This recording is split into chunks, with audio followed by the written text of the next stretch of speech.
మిట్టు అనే కోతి.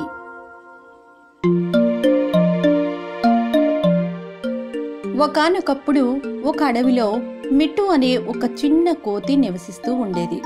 మిట్టు వాళ్ళ అమ్మని బాగా ఇష్టపడేది. అందువల్ల మిట్టు ఇతర కోతులతో కలిసి ఎప్పుడూ ఆడేది కాదు.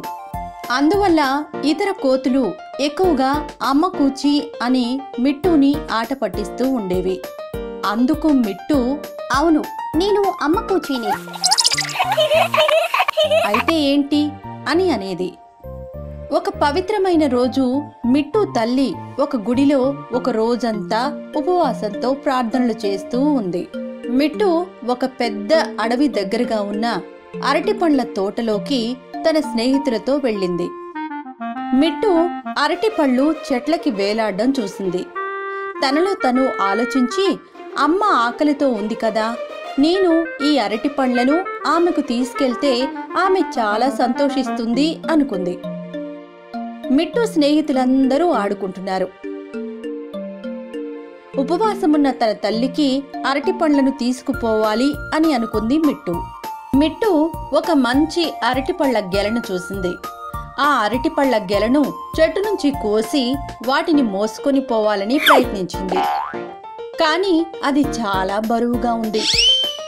మిట్టు ఆ అరటిపళ్ళ గెలను కోసిన తరువాత ఆకలిగా ఉండడంతో కొన్ని అరటి పండ్లను తినేసింది. మిట్టు ఆ అరటిపళ్ళ గెలను కోసిన తరువాత ఆకలిగా ఉండడంతో కొన్ని అరటి పండ్లను తినేసింది. ఇలా తను తినడం వల్ల ఆకలి తీరడంతో పాటు అరటిపళ్ళ గెల బరువు కూడా బాగా తగ్గి సులువుగా తన ఇంటికి తీసుకుపోగలదు. అకస్మాత్తుగా ఒక సింహ గర్జన వినపడింది.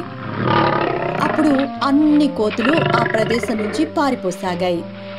అప్పుడు మిట్టు స్నేహితుడు, హే మిట్టు, ఆ అరటి పండ్లను వదిలేసేయ్, అది సింహం అరుపు, నువ్వు చాలా ప్రమాదంలో ఉన్నావు, పరిగెత్తు అంది. కానీ మిట్టు అయిష్టంగా ఉండి ఎలాగైనా ఆ అరటి పళ్ళను తీసుకుని తన తల్లికి తీసుకుపోవాలి అని వెనుకాడింది. కానీ ఆ కోపంతో ఉన్న సింహం ఇంతలోనే అక్కడికి రానే వచ్చేసింది. అప్పుడు మిట్టుకి అర్థమైంది, నేను చాలా ప్రమాదంలో ఉన్నానని. వెంటనే కళ్ళు మూసుకుంది. మిట్టుని చంపడానికి ఆ సింహం ఒక అడుగు వెనక్కి వేసి ఆ అరటిపండు తొక్క మీద కాలేసి జారిపోయి ఒక ప్రమాదకరమైన అంచుగల గోతిలో పడిపోయింది.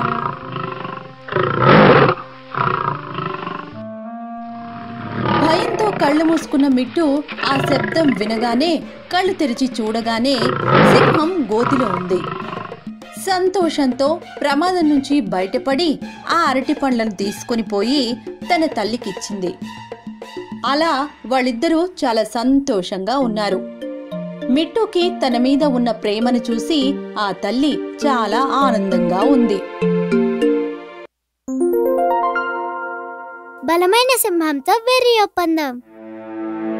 ఒక వేసవి కాలంలో అడవిలోని జంతువులకు ఆహారం దొరకటం చాలా కష్టముగా ఉంది.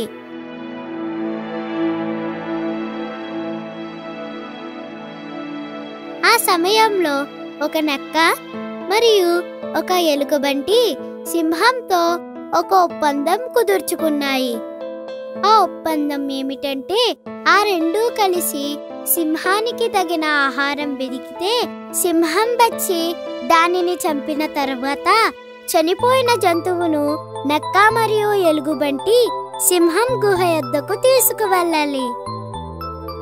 చనిపోయిన జంతువును 3 భాగాలుగా చేసి ముగ్గురు పంచుకోవాలి. అందుకు సింహం ఒప్పందాన్ని అంగీకరించింది. ఎలుగుబంటి మరియు నక్క అడవిలోకి వెళ్లి జంతువును కనుగొన్నవి. సింహం వెళ్లి జంతువును చంపి తన గుహ వద్దకు తిరిగి వెళ్ళింది.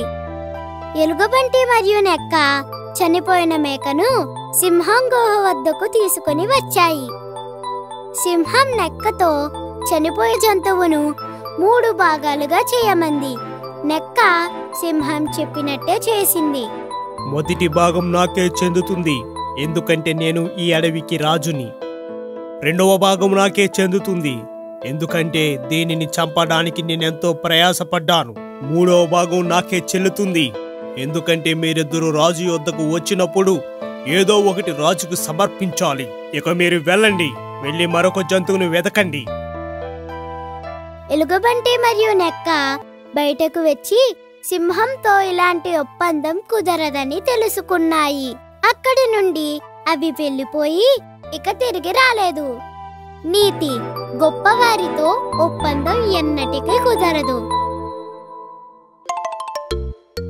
చీమ మరియు మిడత. ఎండాకాలంలో ఒక రోజున ఒక మిడత పాటలు పాడుతూ, నాట్యమాడుతూ, వైలిన్ వాయించుకుంటూ మనసారా ఆనందిస్తుంది. ఇంతలో ఒక చీమ కనిపించింది. బహుశా అది రాబోయే శీతాకాలం కోసం ఆహారం నిల్వ చేసుకోవడానికి ఎంతో శ్రమిస్తుంది. అయితే ఆ మిడత ఆ చీమను చూసి, ఎందుకు నువ్వు ఇంత కష్టపడుతున్నావు? నాతో కలిసి ఆనందించొచ్చు కదా.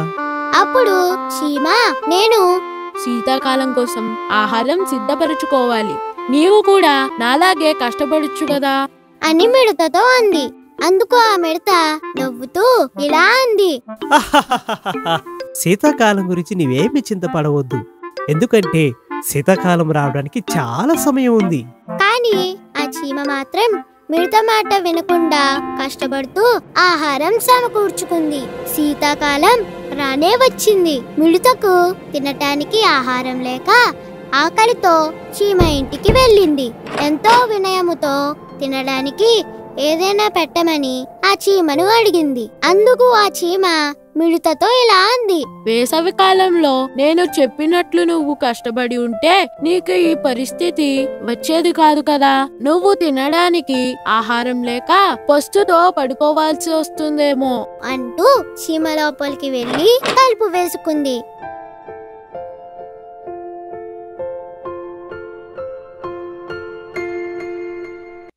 దాహముతో ఉన్న కాకి. ఒకరోజు ఎండాకాలంలో ఒక దాహముతో ఉన్న కాకి నీళ్లు వెతుకుతూ పొలాల మీదుగా ఎగురుతూ ఉంది. చాలాసేపు దానికి ఎక్కడా నీళ్లు కనపడలేదు. అది చాలా బలహీనమైపోయింది. చివరికి అది ఆశ వదులుకుంది. అకస్మాత్తుగా అది ఒక నీటి కూజాను క్రింద చూసింది. అది నేరుగా క్రిందికి ఎగురుకుంటూ వెళ్ళి దానిలో ఏమైనా నీళ్లు ఉన్నాయేమో అని చూసింది. అవును, అది నీటి కూజాలో కొద్దిగా నీళ్లు ఉండడం చూసింది. ఆ కాకి తన తలను ఆ కూజా లోపలికి పెట్టి చూసింది. ఆ నీటి కూజా మెడ సన్నగా ఉండటం వల్ల ఆ కాకి నీళ్లను అందుకోలేకపోయింది. తరువాత అది కూజాను క్రిందికి వంచడానికి ప్రయత్నించింది. ఆ కూజా చాలా బరువుగా ఉన్నందున దాని వల్ల కాలేదు. కాకి ఏమి చేయాలో తెలియక కొంతసేపు ఆలోచించింది. తన చుట్టూ చూసింది. దగ్గరలో కొన్ని గులకరాళ్ళు చూసింది. వెంటనే తనకి మంచి ఆలోచన తట్టింది. ఒక్కొక్క గులకరాయిని ఎత్తి ఆ నీటి కూజాలో వేయడం మొదలుపెట్టింది. గులకరాళ్లను వేసే కొద్దీ ఆ కూజాలోని నీళ్లు పైకి వస్తున్నాయి. కాకి నీళ్లు తాగగలిగినంత ఎత్తుకు ఆ నీరు చేరుకుంది. కాకి ఉపాయం పనిచేసింది. నీతి: మనం ఎంత కష్టపడితే అంత ప్రతిఫలం దొరుకుతుంది.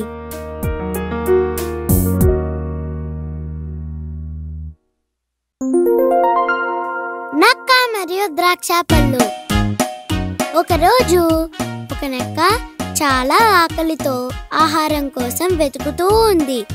అది అన్ని చోట్ల వెతికింది. చివరిగా ఒక ద్రాక్ష గెలను ఒక చెట్టు కొమ్మకు వేలాడడం చూసింది. వాటిని చూడగానే నక్కకి ఆకలి ఎక్కువైంది. నా ఆకలి తీరాలంటే నా ఒక్క ద్రాక్ష గల చాలు అని అనుకుంది.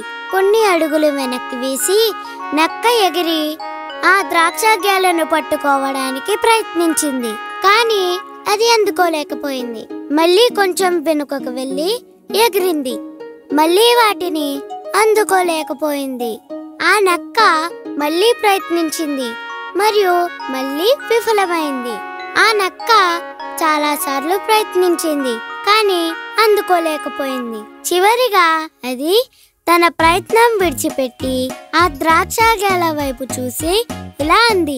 బహుశా అవి పుల్లటి ద్రాక్షలై ఉంటాయి. నా బుద్ధిహీనత కాకపోతే ఇందుకు పనికిరాని ఆ పుల్లటి ద్రాక్షల కోసం అనవసరంగా శ్రమ పడుతున్నాను అనుకొని అక్కడ నుండి వెళ్ళిపోయింది. నీతి: కష్టపడి పని చేస్తే మీ లక్ష్యాన్ని మీరు చేరుకోగలరు.